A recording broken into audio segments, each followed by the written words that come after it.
Palabra de Dios en Proverbios capítulo 3, versículos 9 y 10, nos dice: honra al Señor con tus bienes y con las primicias de todos tus frutos, y serán llenos tus graneros con abundancia, y tus lagares rebosarán de vino. Yo creo en la palabra de Dios. Creo en cada promesa bíblica. El apóstol Pablo declara en 2 Corintios capítulo 1 que todas las promesas de Dios en Cristo son sí, y por medio de él decimos amén. Sin embargo, la Biblia nos muestra que existen dos tipos de promesas, las incondicionales y las condicionales. Las promesas incondicionales se cumplirán independientemente de que las personas crean en ellas o no. En el tiempo determinado por Dios se manifestarán.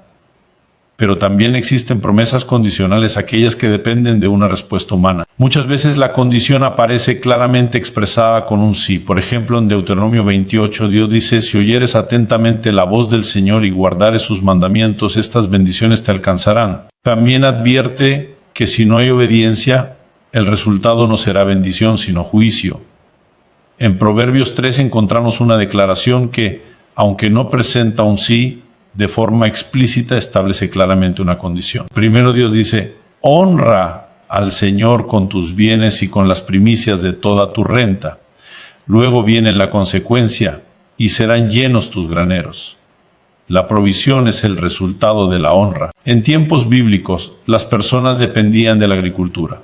Sembraban, cosechaban y almacenaban para el futuro. Dios usa esta imagen como una figura para hablar de su provisión. No está prometiendo riquezas desmedidas, sino provisión suficiente y oportuna. Una provisión que llega antes de la necesidad. Hoy vivimos con una mentalidad diferente, muchas veces basada en el crédito. Primero gastamos y luego pensamos cómo pagar. Pero el principio de Dios sigue siendo el mismo. Él no está llamándonos simplemente a dar, sino a honrarlo. El verdadero propósito no es la recompensa, sino la honra. La provisión es solo la consecuencia, no el centro del mensaje. Muchas veces este texto se usa únicamente para hablar de ofrendas, pero el tema es mucho más profundo. Jesús habló de dinero, bienes y riquezas en casi la mitad de sus parábolas. La Biblia menciona estos temas incluso más veces que la oración y la fe juntas. Esto nos muestra que nuestra relación con el dinero revela profundamente nuestra relación con Dios. Honrar al Señor con lo que tenemos no es una transacción, es una expressão de adoração, obediência e confiança. E a pergunta é: Deus tocaria tanto no assunto se ele não fosse importante? A questão não é que o dinheiro seja tão importante. A questão é que ele pode ocupar um lugar delicado no que diz respeito à nossa relação com Deus. Exatamente a respeito disso que eu quero tratar e trabalhar, né? Anos atrás, eu me lembro, no início do meu ministério pastoral, tinha muita dificuldade com esses assuntos. E no dia que Deus me confrontou, eu acredito que isso deve ter sido lá pelo ano de 2001. Minha vida nunca mais foi a mesma, nem na minha maneira de relacionar-me com Deus e o dinheiro, e nem na forma de pregar, ou mesmo de dirigir e tomar decisões envolvendo, né? Esses assuntos ligados na igreja. Porque eu acredito que tudo precisa ser visto pela perspectiva correta e eu entendo que ela é uma questão de honra. Esse é o tema da minha mensagem hoje. Deus está pedindo para mim e para você honra. E a pergunta é: por Deus abordaria esse assunto dessa forma e dessa maneira? Eu não nego e não deixo de reconhecer que a honra produz consequência. Existe bênção. Porque lá em 1 Samuel, no capítulo 2, no versículo 30, Deus diz: eu honro aqueles que me honram, mas os que me desprezam serão desprezados, ou, dependendo da versão, desmerecidos. No entanto, nós precisamos entender porque Deus pediu a honra e quão importante ela é. Mas antes de trabalhar até melhor o por Deus pediu isso, por que nós devemos honrar a Deus com os nossos bens, eu acho? Que é muito importante que a gente consiga entender o que tem mais peso aqui. Mais ou menos nessa época de 2001, morava ainda em Guarapuava, compunha... Eu era parte da equipe pastoral, compunha o presbitério da igreja lá, e eu me lembro de um momento específico quando nós estávamos para tomar uma decisão em relação a um projeto da igreja, uma construção, uma obra que estávamos fazendo, e por falta de recursos numa reunião administrativa, a gente estava tomando a decisão de encerrar aquele projeto até que tivéssemos recursos para que aquilo não se tornasse algo desgastante. Mas alguém deu uma sugestão e disse, porque antes da gente tomar a decisão de encerrar, nós não lançamos um último apelo à igreja falando da importância do que estamos fazendo, do porquê. E quem sabe a gente ainda que tem que encerrar vai um pouquinho mais longe. E no meio daquela conversa, nosso pastor principal na equipe, o Harold, pergunta, alguém de vocês recebeu de Deus alguma palavra ligada a esse assunto financeiro? Porque se alguém tem algo da parte de Deus, eu quero que vocês compartilhem isso. Fazia meses que Deus tinha me dado uma palavra, mas eu não tinha coragem de pregar. Quando a gente fala de anos atrás, nem todos se lembram a mudança que a igreja passou. Mas, por exemplo, um púlpito como esse é uma coisa relativamente moderna. Quando eu comecei a pregar, a gente tinha uns caixotão de madeira que ficava quase que escondido atrás dele. Eu achava ótimo, porque quando chegava a hora da oferta, eu tinha vontade de me esconder atrás daquilo, né? E só faltava dizer aos irmãos, nos perdoem, mas infelizmente nós vamos ter que passar um momento de contribuição. Para mim, como pregador, era algo extremamente desconfortável. Por quê? Por conta de alguns escândalos promovidos por alguns grupos, a gente acabava pagando a conta para todo mundo. E a nossa maior preocupação é que nunca houvesse um empecilho a pregação do evangelho com as pessoas achando que em vez de oferecer algo como igreja, que a gente queria era tirar algo deles.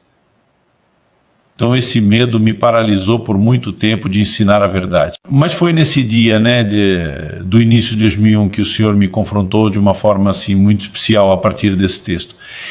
Essa palavra honra, ela saltou diante dos meus olhos mais ou menos um ano e pouquinho antes. Eu estive na África e eu fiquei chocado, né? Eu cheguei numa quarta-feira, nós fomos direto do aeroporto para uma vigília e daqui a pouco no meio de uma vigília. Eu nunca tinha visto isso na vida, numa vigília de oração, alguém parar e tirar uma oferta e eu dei uma boa oferta. Eu não sabia nem quanto eu estava dando, mas peguei a maior nota. Tinha trocado nosso dinheiro pelo dólar, o dólar pelo CED. A moeda dele estava em engano na África. E dei a maior oferta que eu achei que poderia dar. No dia seguinte, que era uma quinta-feira, estava numa reunião de líderes, supostamente não era nem culto, só um treinamento. Oferta eu já dei um pouquinho menos. Na sexta-feira, já de manhã, tinha uma reunião só para pastores. Achei que os pastores eram isentos, que é nada oferta, e a coisa foi até o domingo. No domingo eles tiraram 4 ofertas numa longa reunião, e aí eu realmente fiquei aborrecido. No final do culto fui falar com um dos pastores da equipe e eu falei para ele, você já veio ao Brasil com seu pastor e você já veio? Não, já foi, estava lá conversa, né? Eu falei, você sabe que nós somos terceiro mundo, mas somos terceiro mundo um pouquinho melhor do que vocês. Ele olhou para mim e falou, estava falando isso por quê? Eu falei, porque mesmo lá que o nosso povo tem uma condição melhor que a de vocês, a gente várias reuniões na semana, mas só tem oferta no culto de domingo. Ele olhou para mim e perguntou, por quê? Eu falei, porque ninguém aguenta dar dinheiro todo dia na igreja do jeito que vocês estão fazendo. Eu falei, acabei de chegar, já estou quebrado. Ele olhou para mim, a primeira pergunta que ele fez foi, você acha que nós levantamos oferta todo dia porque queremos arrecadar mais? Eu olhei para ele e perguntei, se não for por isso, por que seria? E ele fez aquele gesto universalmente conhecido, não importa a língua que você fala. Alguém estalando a boca e balançando a cabeça para os lados, como quem diz, pobrezinho. Ele olhou para mim e falou, o que nós ensinamos nosso povo aqui, e talvez nesse curto espaço da semana você não saiba, é que se eles têm 5 reuniões para participar na semana, eu vou forçar um pouco a tradução, e tem apenas R$5 brasileiros para ofertar, em vez de dar R$5 brasileiros num culto e nada nos demais, nós ensinamos eles a trocar de 5 em 5 de 1. Acho que na época nós tínhamos nota de 1 ainda, não era só moeda, né? E ele disse, nós ensinamos eles a cada reunião trazer algo. Por quê? Ele falou, porque desde a velha aliança Deus disse, ninguém compareça perante mim de mãos vazias. Ele olhou para mim e falou assim, vocês têm adoração nas outras reuniões da semana? Falei, adoração sim, é só oferta que a gente não repete todo o culto. Ele olhou para mim e falou, esse é o seu problema. Foi, meu problema adorar. Ele falou, não é não entender que nossas ofertas são parte da nossa adoração a Deus. E disse, Quando você entender isso, talvez mude o comportamento. Não tem a ver com quanto fazemos. Quando ele falou, por exemplo, dessa coisa de ofertar um pouco a cada reunião, eu olhei para ele e falei, mas no final não dá na mesma. Ele falou, na perspectiva contábil, sim. Se o cara dá 5 de uma vez ou 5 de um, o resultado contábil é o mesmo. Mas ele falou, para efeito de declaração, não. Ele olhou para mim e falou assim, experimente. Dá um buquê de rosa para a sua esposa e depois faça uma outra experiência e passe 12 dias seguindo entregando uma rosa por dia. A quantidade de rosa é a mesma. A de declaração não, de declarações. E eu fiz o teste, gente, é impressionante. Vale a pena os maridão tentar aí. Isso não tem a ver com uma necessidade de Deus de ouvir nossa declaração. Nós vamos falar que isso tem muito mais a ver com uma necessidade nossa. Mas apesar de eu estar assim aos poucos, começando a entender e parar para repensar esse assunto, foi só no ano de 2001 que Deus me leva para esse texto. Eu lembro que essa palavra honra ao Senhor, né?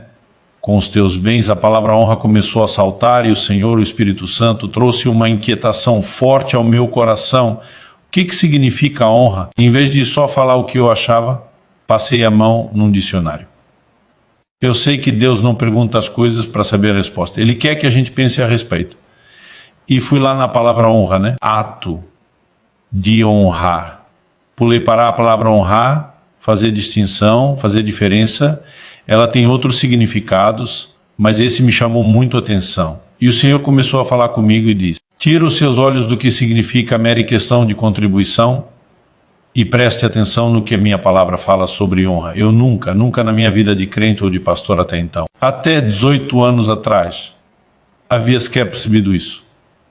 E de repente textos que eu nunca tinha reparado começaram a surgir e me fazer entender que o que Deus quer, e esse é o primeiro ponto que eu quero construir. Deus não quer oferta, Deus quer honra. Ele não está atrás do meu ou do seu dinheiro, está atrás da nossa honra. Ele espera ser honrado nessa área material com os nossos bens. Mas o que Ele quer não é o nosso dinheiro ou os nossos bens. O que Deus quer é honra. E eu quero te mostrar isso num outro texto. Por favor, vá comigo para Malaquias, capítulo 1, versículo 6. Nesse texto de Malaquias 1, versículo 6, Deus diz assim, o filho honra o pai e o servo ao seu senhor. Então ele diz, eu sou pai, onde está a minha honra? Se eu sou o Senhor, onde está o respeito para comigo? Respeito é um dos sinônimos de honra. Onde está o respeito para comigo? Diz o Senhor dos Exércitos. A vós outros, ó sacerdotes, que desprezais o meu nome. Vós dizeis, desprezamos nós o teu nome. Deus diz, ofereceis sobre o meu altar pão imundo, e ainda perguntais em que te havemos profanado, nisto que pensais. A mesa do Senhor é desprezível. Quando trazeis animal cego para o sacrificardes, não é isso mal? E quando trazeis o coxo ao enfermo, não é isso mal? Ora, apresenta ao teu governador. A casa será ele agrado em ti. Será favorável, diz o Senhor dos Exércitos. Agora, pois, suplicai o favor de Deus, que nos conceda a sua graça, mas com tais ofertas nas vossas mãos, aceitará ele a vossa pessoa. Diz o Senhor dos Exércitos. Tomara houvesse entre vós quem feche as portas. Aqui Deus está falando das portas do templo. Tomara houvesse entre vós quem feche as portas, para que não acendesses debalde. Essa palavra significa em vão, à toa, inutilmente, o fogo do meu altar. Eu não tenho prazer em vós, diz o Senhor dos Exércitos, e nem aceitarei da vossa mão a oferta. Nesse dia, parece que pela primeira vez eu comecei a enxergar e perceber com clareza o protesto de Deus com a nação de Israel, dizendo, ou vocês me dão honra ou não precisa darem nada. O sistema de ofertas nessa época do Velho Testamento era feito através do sacrifício de animais, que não só era o formato de adoração, mas significava a entrega de bens de valor. Aquilo tinha valor material e financeiro, e tinha essa conotação de entregar para Deus algo especial. E quando Deus começa a falar aqui a respeito do assunto, o primeiro protesto no versículo 6 é, se eu sou pai, cadê minha honra? Porque o filho honra o pai. Se eu sou Senhor, cadê o respeito para comigo? Porque Ele é tanto nosso Pai e Senhor, como nós somos seus filhos e servos. Deus está dizendo, eu espero honra. Esse povo estava ofertando. O problema deles não era deixar de ofertar. No entanto, a oferta deles não refletia a honra. O Senhor chega ao ponto de fazer a declaração no versículo 14. porque algo que eu e você precisamos entender é que ao estabelecer o padrão do animal que seria sacrificado no templo, culto a Deus, desde a lei de Moisés, Deus deixou muito claro que tinha que ser um animal perfeito. E agora Deus está falando de pessoas que estavam ofertando o animal coxo, o animal dilacerado, né? O cego. Então, nesse momento, Deus está protestando, porque apesar de estarem entregando oferta, a oferta deles não comunicava ou não expressava a Deus honra. No versículo 14, Deus chega ao ponto de dizer assim: maldito seja o enganador, que tendo animal esse rebanho, promete, oferece ao Senhor um defeituoso. Então, o problema dessas pessoas estava entregando um animal que não era um animal perfeito, não era nem por falta de condições. Na verdade, prometiam uma coisa a Deus, mas faziam outra. E eu e você precisamos entender o ponto em que a coisa chega no versículo 10, Deus dizer: tomara houvesse alguém que fechasse as portas do templo. Seria como se hoje Deus fosse falar mais ou menos o seguinte: se a sua oferta não vai expressar honra, eu prefiro que você não oferta. Eu prefiro que a gente feche as portas da igreja e que a gente acabe com a brincadeira. Deus está dizendo, então, acendendo à toa o fogo do meu altar. A oferta não deveria ser entregue se ela não fosse uma expressão de honra. Basicamente é isso que Deus está dizendo. Então, claramente ele está sinalizando o quê? Que o interesse dele nunca foi na oferta, e sim na honra. Se o interesse de Deus fosse só na oferta, então qualquer oferta deveria agradá-lo. E a Bíblia está cheio de exemplos de ofertas que não agradaram a Deus. Aliás, no versículo 9 nós lemos a pergunta: com tais ofertas nas vossas mãos, aceitaria ele a vossa pessoa? Normalmente o que Deus aceita não é oferta, é o ofertante. Mas quando rejeita também não é só oferta, é o ofertante. O que está em questão é sempre mais do que a pessoa, do que a oferta, é o relacionamento da pessoa com Deus. Então, quando nós vamos para Gênesis no capítulo 4, a Bíblia diz que Deus se agradou de Abel e da sua oferta, mas não se agradou de Caim e da sua oferta. Por que Deus se agradou de um, mas não se agradou de outro? Nós precisamos entender o que está por trás disso. Tem como projetar Gênesis 4. Vamos começar no versículo 3.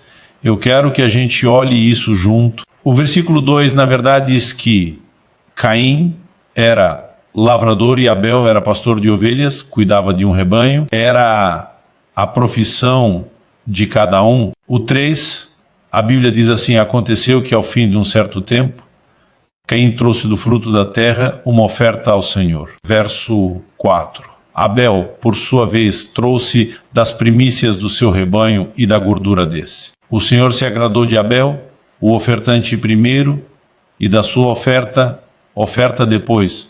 Verso 5. Mas de Caim, ofertante primeiro, e da sua oferta depois não se agradou. Caim ficou muito irritado, diz a Nova Almeida atualizada, e fechou a cara. Verso 6. Então o Senhor lhe disse: por que você anda irritado? Por que essa cara fechado? O verso 7. Deus dá ultimato nele e pergunta: se fizer o que é certo, não é verdade que você será aceito? Mas se não fizer o que é certo, eis que o pecado está à porta à sua espera. E o desejo dele será contra você, mas é necessário que você o domine. Deus está dizendo o quê? Quando ele fala para Caim: se você fizer o que é certo, você vai ser aceito. Se não, não. Deus está dando um motivo pelo qual a oferta dele não foi aceita. A versão, a clássica atualizada, diz: se procederes bem, não é certo que serás aceito. O que significa? Deus está dizendo: você procedeu mal. Isso tem que levar eu e você a entender que na Bíblia não adianta apenas fazer a coisa certa. Nós precisamos aprender a fazer a coisa certa do jeito certo. Por exemplo, Tiago, capítulo 4, versículo 2, diz assim: nada tendes, porque não pedis. O crente que não ora não recebe de Deus. Logo deduz que orar é a coisa certa para receber de Deus. Concorda comigo? Mas no versículo seguinte, o versículo 3, Tiago diz assim: pedes. Agora, ele não está falando do crente que não pede e por isso não recebe. Ele diz: pedis e não recebeis, porque pedis mal. Então, embora pedir seja a coisa certa para receber de Deus, se a gente fizer a coisa certa do jeito errado, não funciona. Vou te dar um outro exemplo. A si do Senhor. O apóstolo Paulo claramente sinaliza em 1 aos Coríntios 10:16, quando ele fala do cálice da bênção que abençoamos, que é a bênção na ceia, terão com o corpo e o sangue de Cristo, significa que eu e você podemos receber a liberação de algo espiritual. Eu creio que a ceia é um tempo especial em que nós podemos ser abençoados. Quantos creem nisso? No entanto, Paulo diz assim: examine-se o homem a si mesmo antes de comer e beber do fruto da vida ou do pão. E diz: porque qualquer que comer do pão ou beber do cálice de modo indigno será réu de juízo. O que é o indigno? Se não fez o exame, se as coisas não estão corretas com Deus.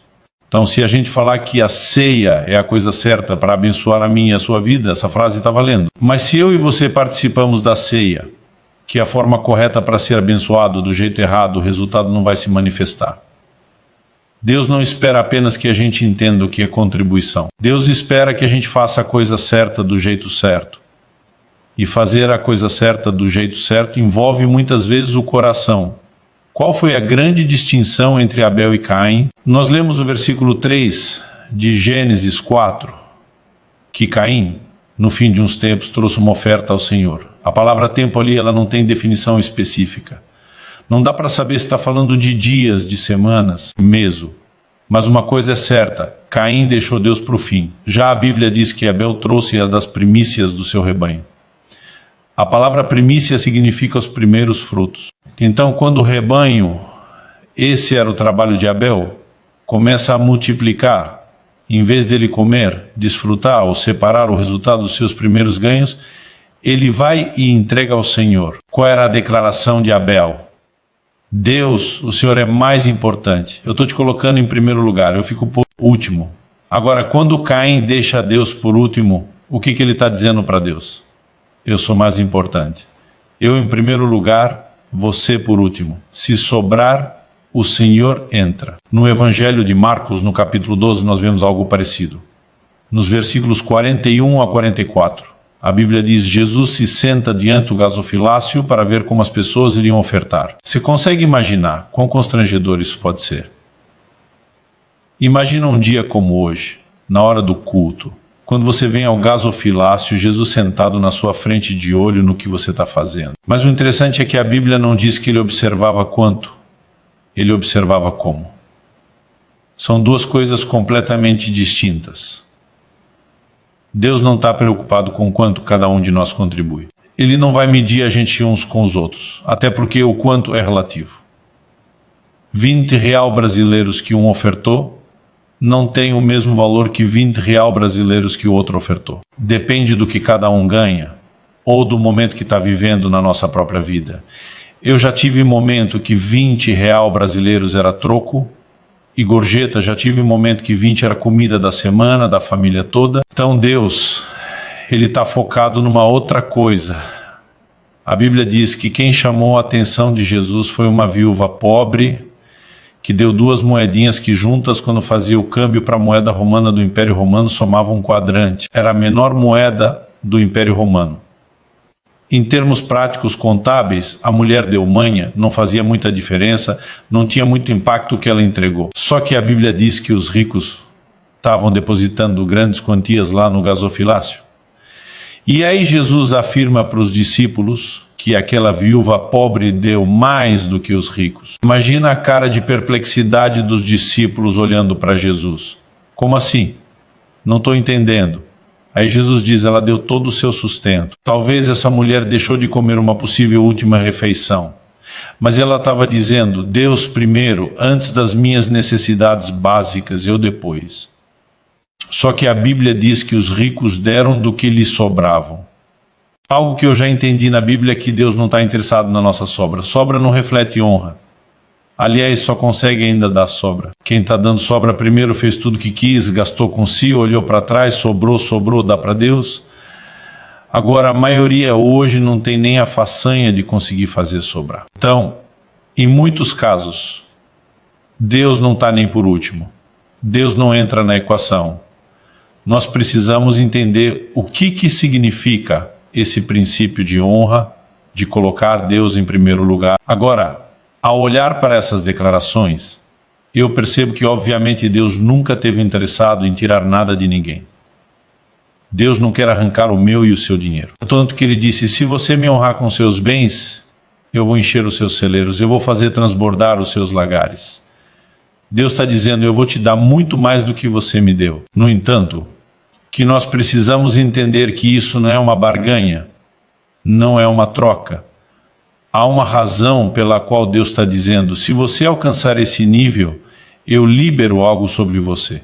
E antes de explicar melhor essa razão, eu quero só deixar claro, Deus não está interessado na minha, na sua oferta, e sim na hora. Anani e Safira, que eu digo Atos 5, nos fala de um casal que vendeu uma propriedade, reteve uma parte do preço e deu a maior parte.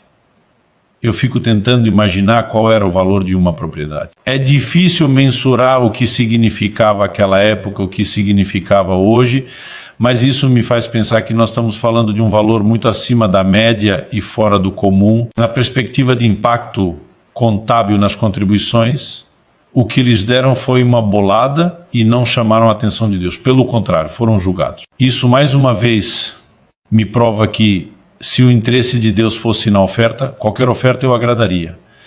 Mas porque o interesse dele é no coração correto de quem faz. Quando isso não é feito com o coração correto, a oferta não cumpre o seu propósito.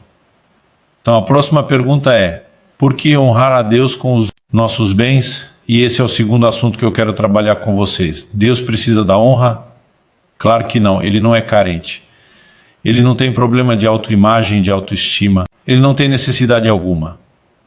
Um dos nomes com os quais Deus se revela na Bíblia é o Shaddai, que, de acordo com alguns estudiosos, significa não só o Todo-Poderoso, mas o Deus que é mais do que suficiente. Ele não tem falta alguma. Então, porque Deus pediu a honra tem muito mais a ver comigo, com você, conosco, do que com Ele. Ela é um fator que vai regular a nossa relação com Deus. E por que Deus pediu honra especificamente nessa área material e financeira? Não é a única maneira de honrarmos a Deus. Jesus, em Marcos 7, cita uma palavra do profeta Isaías. Marcos 7, 6 e 7, onde ele diz, esse povo me honra com os lábios. Agora há pouco, enquanto estávamos louvor e adoração, nós estávamos honrando a Deus com os nossos lábios. O livro de Hebreus fala dos sacrifícios de louvor, que é chamado de o fruto de lábios que confessam o seu nome. Então, há muitas formas de eu e você honrarmos a Deus, mas parece que nenhuma outra. Ele foi tão incisivo e contundente na forma como pediu isso, como quando ele fala de honra na área material e financeira. Então, de novo, repito a pergunta, por honrá-lo nessa área específica. E algo que eu tenho entendido e compreendido nas Escrituras é que a relação com o dinheiro, principalmente na vida do cristão, humano, de uma forma geral, mas principalmente na vida do cristão, ela pode se tornar algo muito delicado. O dinheiro em si não é o problema. Eu não creio que o dinheiro em si seja algo ruim, errado, imundo, né? Tem gente que pensa dessa forma. Em 1 Timóteo, no capítulo 6, nós temos uma advertência muito clara nos versículos 9 e 10. Se puder projetar esse texto também, eu estava conversando outro dia com um irmão que ele olhou para mim e falou, pastor, no meio da conversa ele diz, já dizia a Sagrada Escritura, o dinheiro e a raiz de todos, os males. Olhei para ele e falei, a Bíblia não diz isso não. Ele falou, diz, não diz, diz, não diz. Ele falou, tenho certeza que diz. Falei, eu tenho certeza que não diz. Onde é que está isso? Ele olhou para mim e falou, em algum lugar lá, que eu não lembro onde o Senhor podia me ajudar a achar. Eu falei, eu vou te ajudar a achar o texto, você está confundindo. E antes de ler essa declaração que está no versículo 10, né?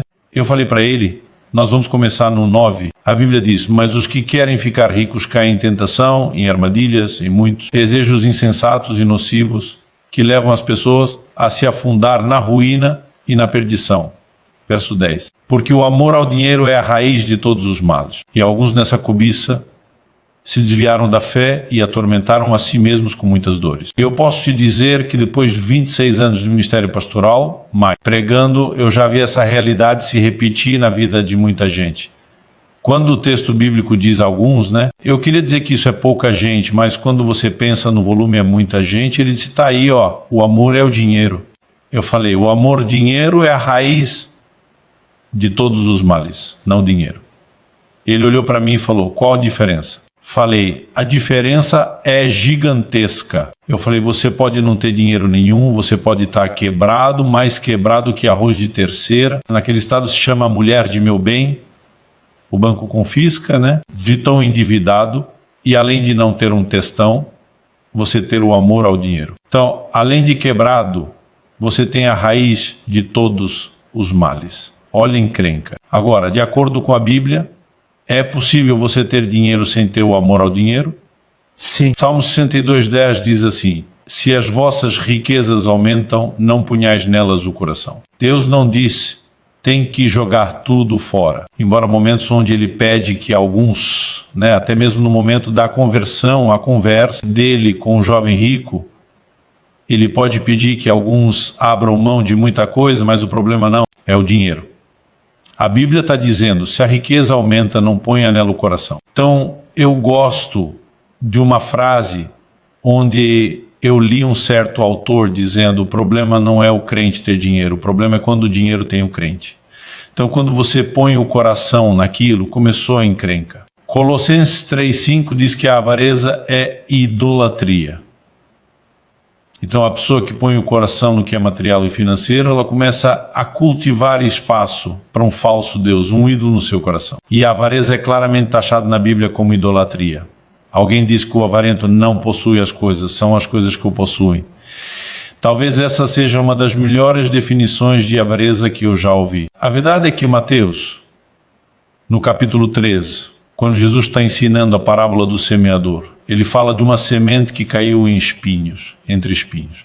O que é a semente? É a palavra. E diz que ela brota, ela germina, ela começa a frutificar, mas os espinhos cresceram e sufocaram ela. Então Jesus está falando de algo que concorre com a ação da palavra de Deus na nossa vida e tem o poder de sufocar a ação da palavra de Deus na nossa vida. Quem é esse inimigo tão perigoso, tão danoso? Jesus interpreta lá em Mateus 13, dizendo que os espinhos são os cuidados do mundo e a sedução das riquezas.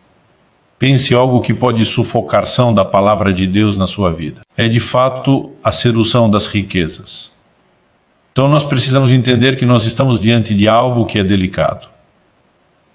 Em Mateus, no capítulo 6, Jesus começa com um verso lá no 19, estende até o 24. Ele basicamente diz o seguinte: não podeis servir a dois senhores.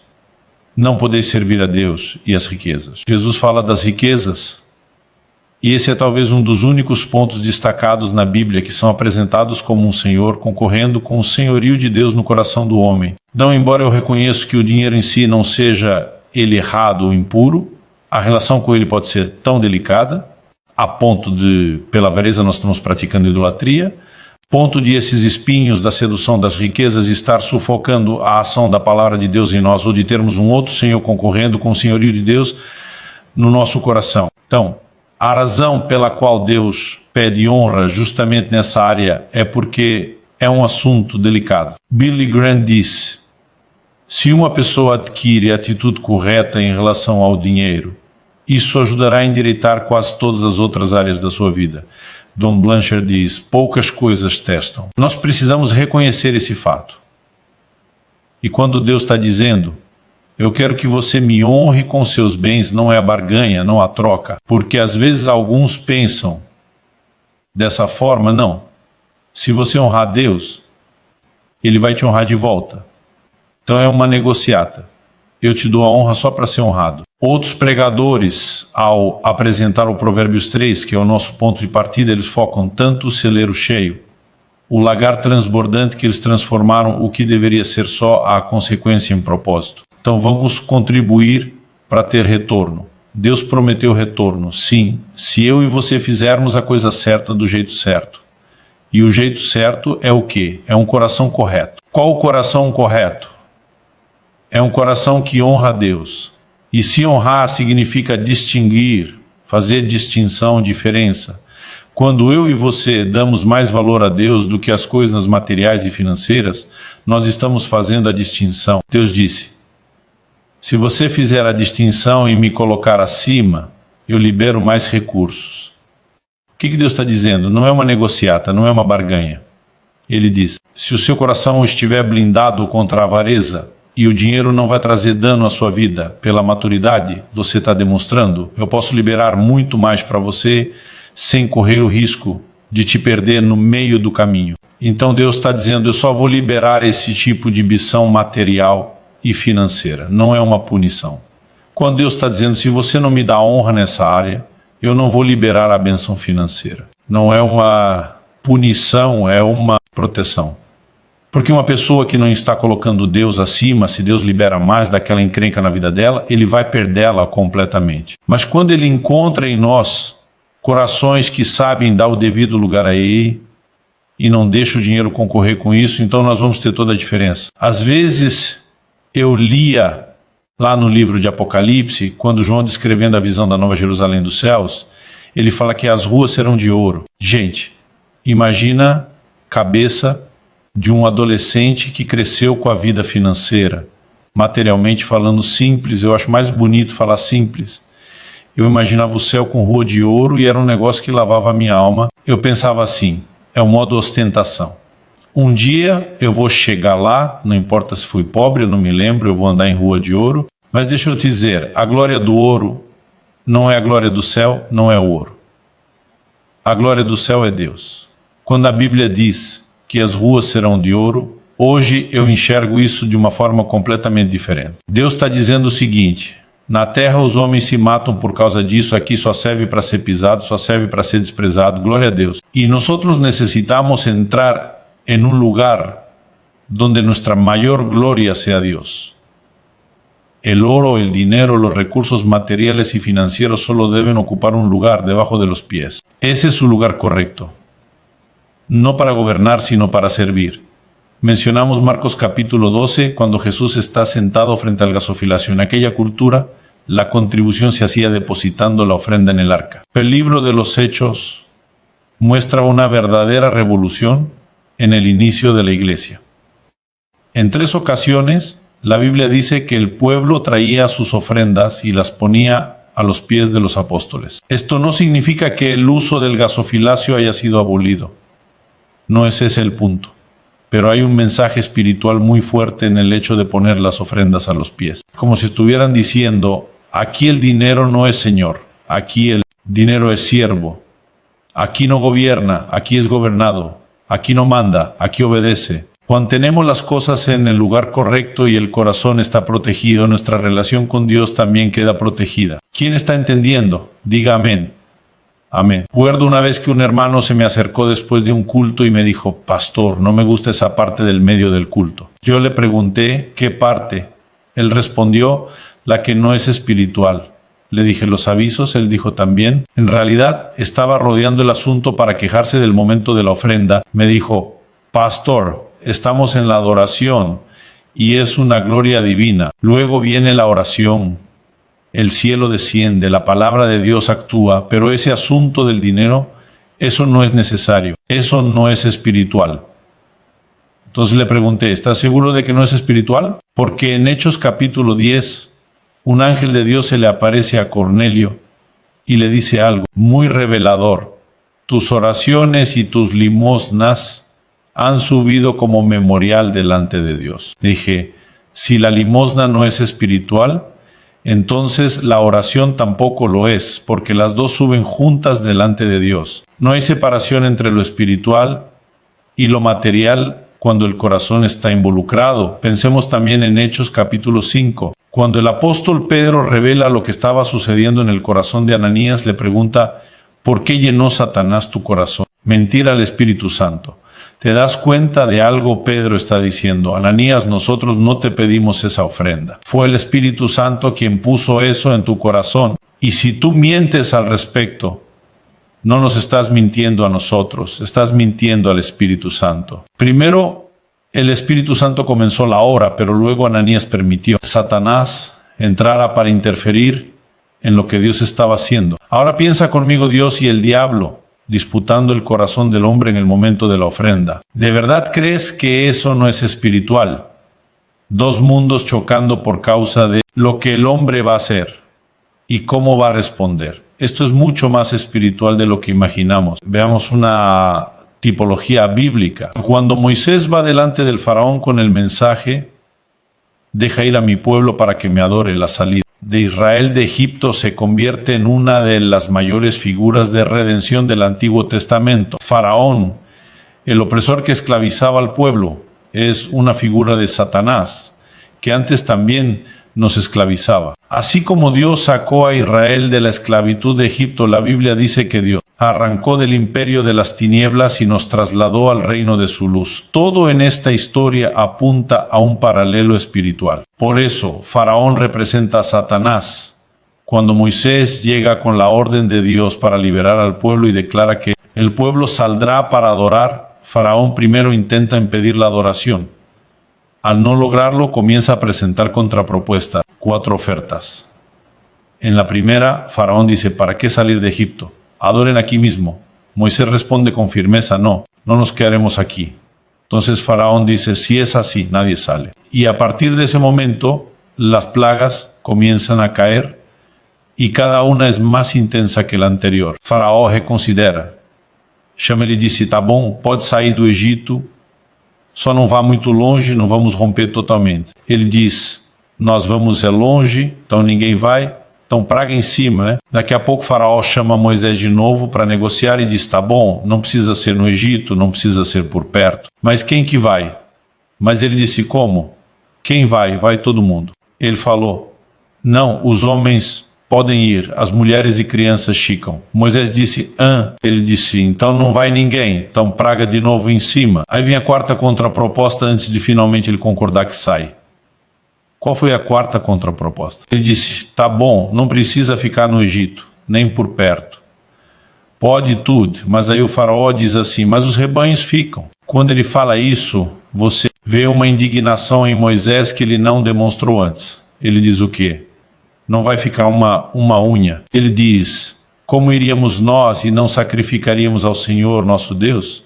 Agora vamos pensar na figura. Se Faraó é uma figura de Satanás, o Egito é uma figura do mundo e do pecado. A primeira tentativa é mais ou menos o seguinte, fica aqui mesmo no mundo junto e misturado, sem mudança de vida. Ele diz, não é assim que adora a Deus, nós vamos sair, ok? Então, Sama não vai muito longe, não rompe totalmente as 2 primeiras propostas, simbolicamente falam da área da consagração. Depois ele vai mexer no assunto familiar.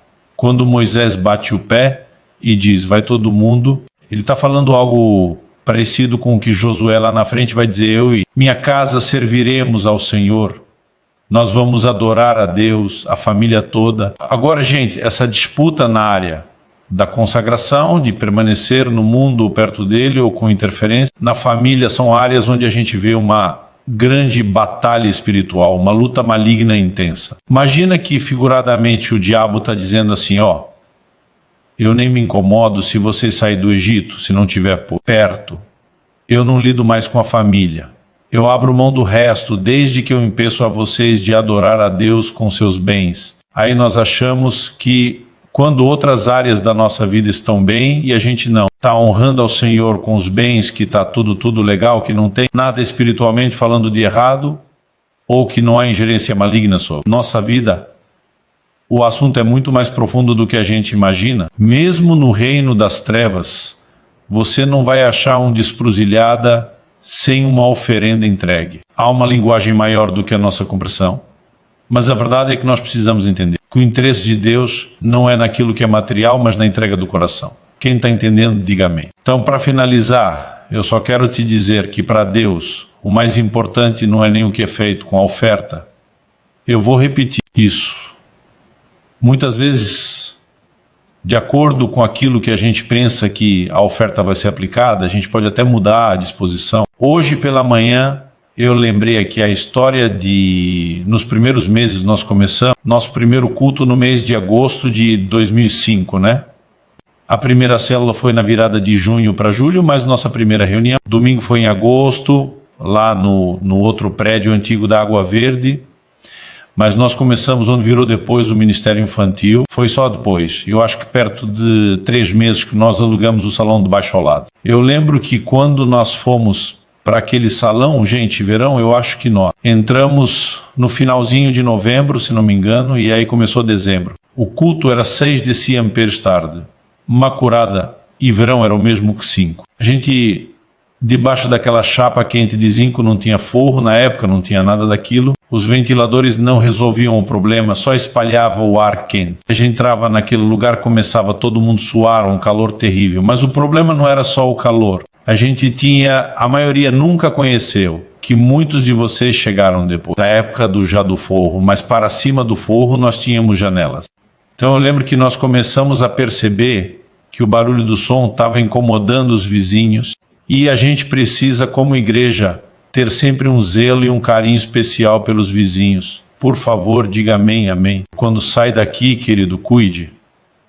É gente que buzina, é gente que grita, né? Nem eu queria ser vizinho da minha igreja. Então, assim, a gente tem que ter cuidado e carinho com a turma. E nós lá logo no início, com essa preocupação, eu lembro que um dia nós chegamos a um consenso.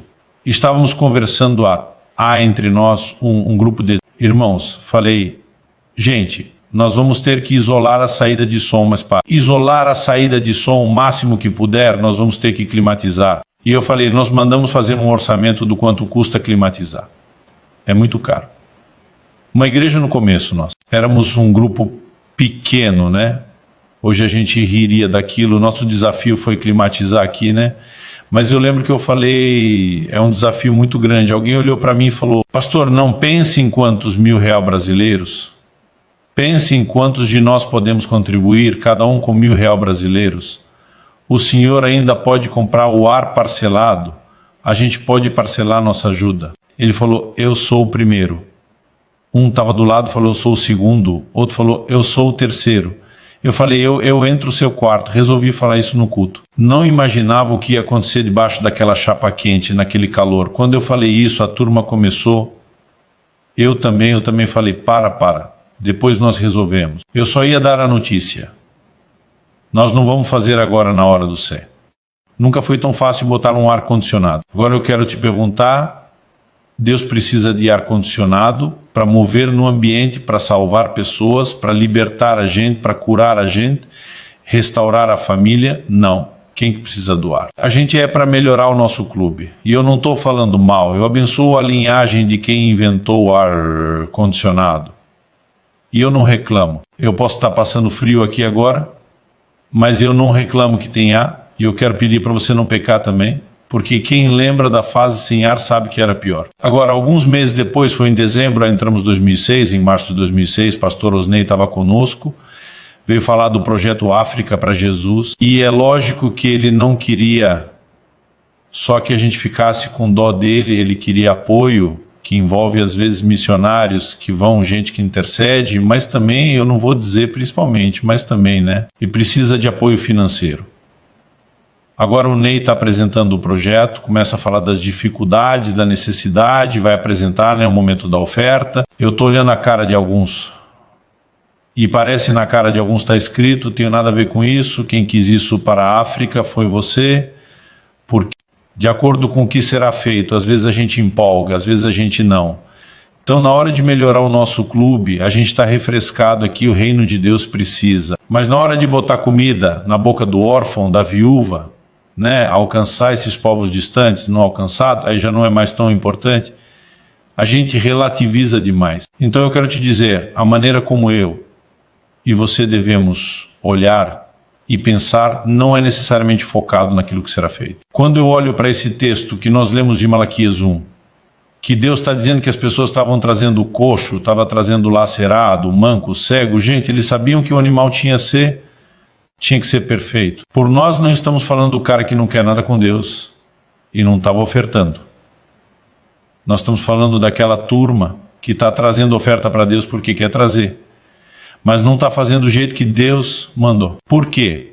Eu imagino, e aqui nós vamos entrar no terreno da especulação, que um dos motivos era talvez pensarem no que era feito com oferta. E se você ir para a mentalidade, a cultura da época, a prática da época, gente, o que essa oferta de sacrifício virava? Churrasco. Um animal era morto, imolado, limpo, queimado no altar. Altar do local era uma churrasqueira com grela e tudo.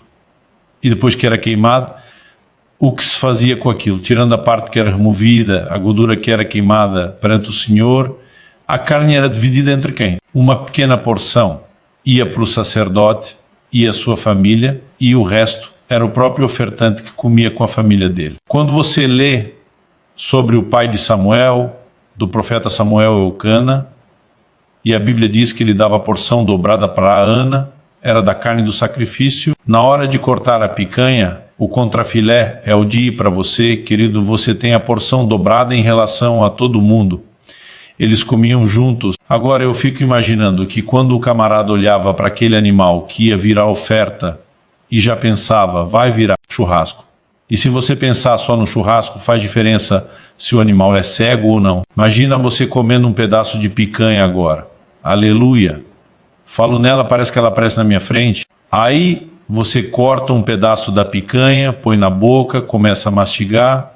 Você, que maravilha. Mas daqui a pouco você faz o comentário, pena que o bichinho era cego. Quem vai perceber o gosto da picanha se o bicho era míope? Era cego, não enxergava direito, irmão. E olha que eu já fui daqueles gordos com superpoderes no paladar. Falei aqui de manhã, eu vou contar. Da época que eu bebia a tal da Coca-Cola, graças a Deus, eu fui liberto dela. Eu dizia para tu me ler um copo de Coca. Quando eu provo, eu digo uma embalagem. Dependendo do caso, eu digo a fábrica que muda o gosto de lugar para lugar por causa da água e outros elementos. Então eu vou dizer não só se a lata, né, se a Coca veio do vidro da lata ou do plástico. Alguém falou e a da máquina. Falei isso, qualquer criança sabe. A da máquina nem entra no jogo. Eu dizia, eu te digo o tipo de plástico. Tinha uma garrafa retornável, na época que era plástico duro. Tinha outra PET de 2L, a de 600, que era plástico mole, né? Eu digo o gosto do plástico. Eu dei um exemplo isso pregando. Um dia eu estava no norte do Paraná, foi em Arapongas. Aí terminou o culto, fomos para uma casa lanchar, cheguei lá, tinha um monte de gente em volta de uma mesa. Eu nem conseguia ver o que estava acontecendo. Mas quando eu fui chegando, o povo abriu e eu vi que a mesa estava vazia, tinha nada. Só tinha um copo de Coca-Cola. Antes do pastor falar, eu já entendi. Ele falou, agora é o tira-teima. Nós vamos ver se o que você falou no púlpito era verdade. Aí fui lá, peguei o copo com todo aquele monte de testemunha me olhando, dei um golinho. Falei assim, a Coca é de uma garrafa PET, 2L plástico mole. Falei, mas esse pinguinho de Pepsi Twist Light que algum infeliz colocou aí tentando me enganar, não tem nada. Quando eu falei isso, um do lado falou cruz, credo. Mas só para valorizar a brincadeira, ainda falei, pode pegar a garrafa que eu dou o código de barra. Essa eu tinha decorado. Eu dei mais um gole, dei o código de barra, teve irmão do meu lado que já estava quase falando sangue de Jesus tem poder. Mas mesmo nessa época, com esse super paladar, eu não conseguia dizer para você qual era o estado da visão do bicho que foi morto. Não faz a menor diferença na hora de comer a picanha. Então, o que eu quero chamar sua atenção é que provavelmente eles não acharam que aquilo ofenderia Deus. Em termos práticos não muda. Só que olhava o animal perfeito do sacrifício. Na hora de vender ele no mercado, valia uma grana alta. Olhava o manco, o que era o dilacerado, o lobo mordeu. Os pastores foram para cima, deram no lobo, o lobo fugiu, né? Salvaram a ovelha. Ela não morreu, mas ela saiu meia variada depois do ataque, né? Então eram animais que não iam pegar preço no mercado. Mas a carne ainda estava boa. Não sei se eu comeria o pernil que o lobo atacou, mas talvez do outro lado, né? Então, de alguma forma, eles olhavam e ficavam pensando, vai virar churrasco mesmo, por que eu tenho que entregar o mais caro se eu posso entregar o produto segundo a qualidade? A questão é que o que Deus esperava não é que eles pensassem em quem comeria carne ou no sabor na carne, era a declaração que eles estariam dando para Deus. E Deus, se nós vamos dar a Ele honra e distinção, ele merece o melhor. Eu acredito que nós precisamos ser unidos dessa visão e mentalidade. Deus merece o melhor. Isso é honra. Por favor, diga-me. Amém. Agora, quando eu olho para isso em Marcos, no capítulo 14, nós temos um exemplo do Novo Testamento parecido. A Bíblia fala, acho que dá para projetar esse texto também, gente. Marcos 14, a partir do versículo 3, a Bíblia diz que Jesus estava em Betânia, do lado de Jerusalém, e ele vai para uma casa, né, de um certo Simão. A Bíblia chama ele de um leproso. E o texto diz assim: